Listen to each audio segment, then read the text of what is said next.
Cuando el programa salga al aire, nosotros estamos grabando a la tarde, el programa sale a la noche, seguramente va a haber algunas noticias sobre el tema de la negociación con los bonistas.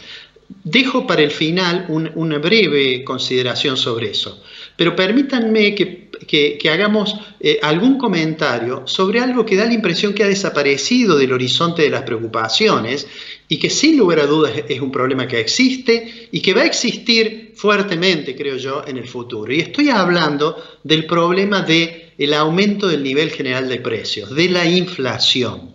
Ustedes saben que hubo 2 meses en que pareció que la inflación, digamos, la tasa de variación de los precios había disminuido y que, sin embargo, el último dato mostró un ligero repunte.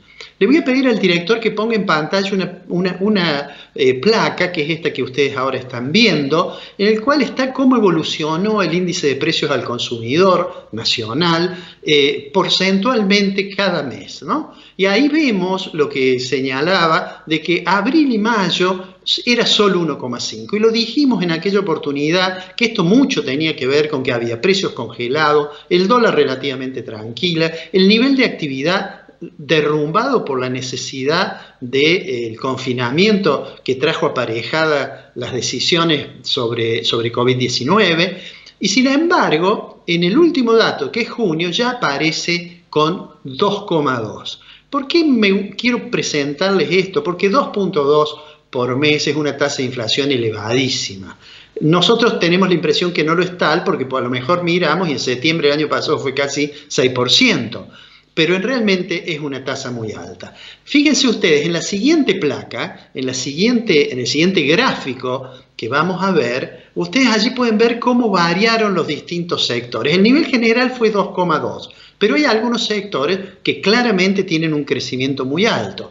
Y presten atención a lo siguiente. ¿Cuáles son los sectores que crecieron menos del 1%? Y van a advertir que son sectores o que tienen controles de precio, o que están en las tarifas congeladas. Allí tienen educación 0,4, comunicaciones 0,5, vivienda, agua, electricidad 0,9. ¿Qué quiero señalar con esto? Que todavía estamos, por la situación particularmente especial que estamos viviendo, en una situación en que no podemos afirmar que no vaya a haber un repunte inflacionario muy fuerte. En realidad, estos últimos datos hacen de que la inflación haya bajado cuando uno toma los últimos 12 meses. En la placa que sigue van a ver la variación de los últimos 12 meses que se corresponden a cada periodo y van a ver que a junio la inflación, que es la que ustedes ahora están viendo aquí en el gráfico, la inflación de los últimos 12 meses era 42%. Ahí tienen, es una tasa elevadísima. Podemos pensar de que esa tendencia declinante que podemos observar desde diciembre hasta ahora de la tasa de inflación medido los últimos 12 meses se va a mantener. Bueno, a mí me parece que no.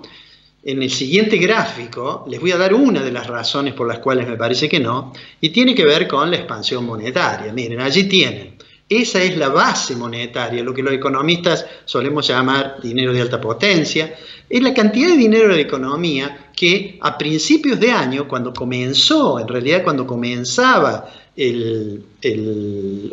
digamos, el año 2020, teníamos 1,6 billones de pesos y hoy tenemos 2,29, sí, ha crecido 43%. Y a pesar de los esfuerzos del gobierno por tratar de esterilizar parte de la expansión monetaria. ¿Por qué esa expansión monetaria? Bueno, ya lo dijimos, el gobierno ha tenido que aumentar el gasto para atender el problema sanitario, para atender las familias más vulnerables, para atender las empresas con dificultades, y a su vez se le ha derrumbado la recaudación.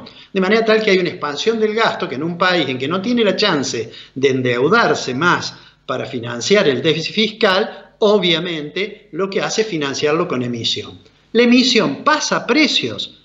Como dijimos en otro programa, no pasa precios inmediatamente, hay un rezago, pero además tenemos una situación en que los niveles de demanda están en el suelo, tenemos precios congelados, tenemos el dólar relativamente tranquilo, de manera tal que eso es lo que explica que da la impresión de que no fuera un problema. Ahora, cuando salgamos de esto, con la incertidumbre que significa decir cuándo, cuando salgamos de esto, vuelvo a insistir, la agenda del gobierno va a tener por delante la necesidad de prudencia fiscal y de prudencia monetaria, la necesidad de atender los sectores que queden más golpeados, porque Argentina, en definitiva, cuando pase la pandemia o cuando pase la cuarentena, para ser más específico aún, lo que en realidad va a tener van a ser los mismos problemas que tenía antes, los mismos desequilibrios, pero singularmente agravados por este fenómeno en el cual estamos atravesando estos meses.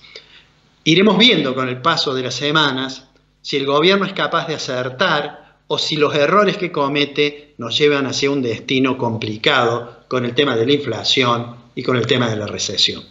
Algo de eso también le voy a preguntar a Osvaldo Giordano, porque es un economista destacado, pero con él nos vamos a concentrar en otra parte del problema: las provincias, las dificultades fiscales que tienen las provincias.